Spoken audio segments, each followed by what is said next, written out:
c'est Bidip de ma petite médiathèque. Je vous retrouve pour une vidéo pâle pour ce mois de juin 2022 qui sera sous le signe du mois anglais organisé par Lou et Titine.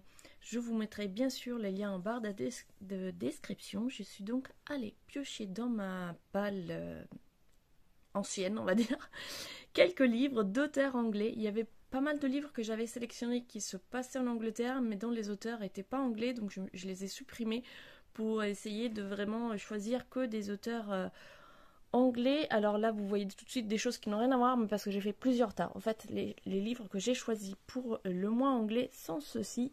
Bien sûr, Agatha Christie. Ils étaient 10. Alors je dis bien sûr, parce que bon, forcément on pense à Agatha Christie, mais moi j'en ai encore jamais lu. Donc ça sera l'occasion d'enfin lire un roman d'Agatha Christie. Celui-ci, je l'avais remporté l'année dernière à un concours. J'avais pas encore eu le temps de le lire, donc il sera parfait. En plus, je disais dans mon dernier vlog, ou alors dans celui que je suis en train de tourner, je sais plus. Enfin bref, je disais il y a quelques jours que je voulais lire plus de polar. Et donc voilà, c'est parfait pour se mettre dans l'ambiance polar. Je vais en décerniner quelques-uns, je pense, dans l'été. J'ai aussi profité du mois anglais pour sortir cette anthologie. Alors j'ai regardé, il n'y aura que une nouvelle que je vais lire donc dans le cadre du challenge du mois, La diligence fantôme d'Amelia Edwards. Mais voilà, comme ça faisait un moment que j'avais envie de lire cette anthologie et que j'arrêtais pas de repousser, je me suis dit c'est l'occasion d'en lire au moins une nouvelle. En même temps, les anthologies comme ça, moi j'aime bien pas forcément lire tout d'un coup, mais de piocher par-ci par-là quelques nouvelles, c'est sympa.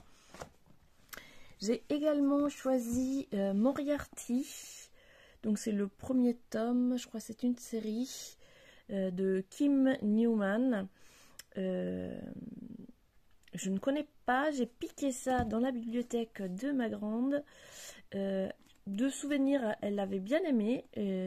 Du coup, voilà, pourquoi pas un Sherlock du point de vue de Moriarty, ça peut être sympa. Du coup, je sais pas, j'ai pas lu le pitch, hein, c'est vraiment juste, je m'arrête à Moriarty, univers Sherlock, ça me parle. Donc j'ai bien envie de lire ça.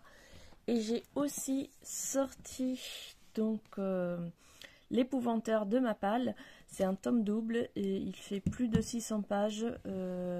Franchement, je sais pas si j'aurai le courage de m'y attaquer.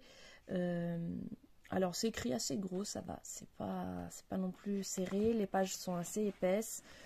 Donc voilà, c'est pas non plus le gros pavé imbuvable, mais c'est quand même un gros livre. Et comme j'ai sélectionné beaucoup de romans pour ce mois de juin, je pense pas avoir le temps, mais je me suis dit je le mets quand même dans la palle. Auteur anglais, c'est pareil, il est dans ma palle depuis une éternité, donc pourquoi pas, si jamais l'inspiration vient, je lirai aussi ça. J'ai aussi mis des livres qui n'ont rien à voir avec le mois anglais, mais qui étaient déjà dans ma palle les mois précédents, et donc le dossier de Handel, auteur français, que j'avais envie de lire au mois de mai, mais je n'ai pas eu le temps, donc je le remets pour le mois de juin. J'espère le lire rapidement.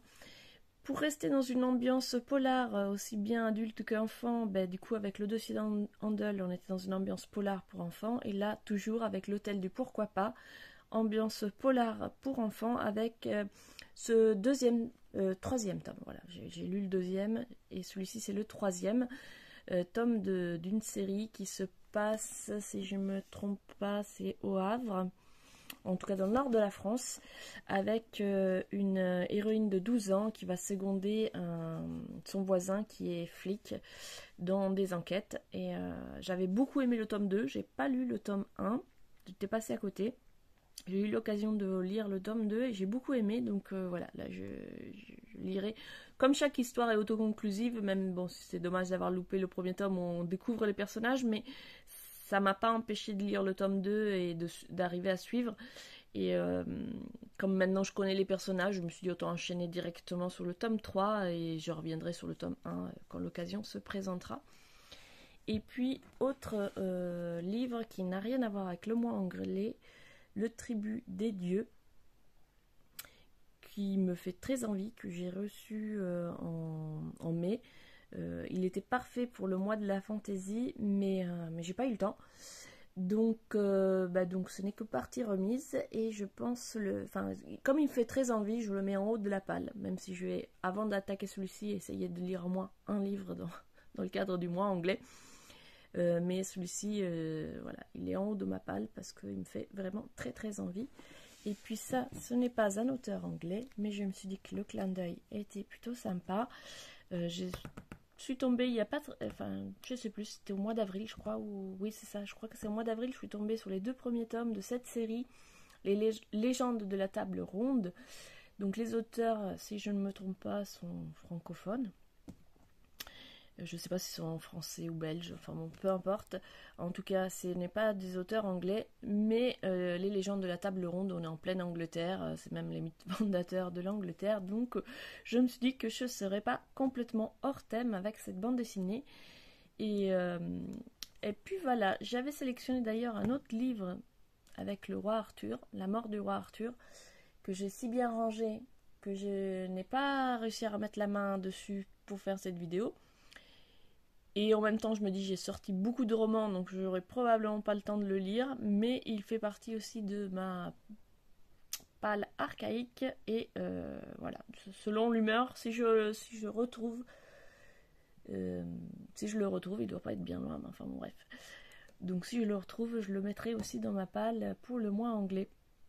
Donc voici pour les intentions. Bien sûr, je ne lirai pas tout ça, parce que ça fait beaucoup. Je ne suis pas, en tout cas moi, pas capable de lire autant en un seul mois, mais je vais essayer d'en lire un max, et puis on verra, on fera un bilan à la fin du mois pour voir qu'est-ce que j'ai réussi à lire de tous ces livres, et lesquels j'aurais lus qui ne sont pas du tout sélectionnés, puisque ça, ce n'est qu'un petit morceau de ma palle.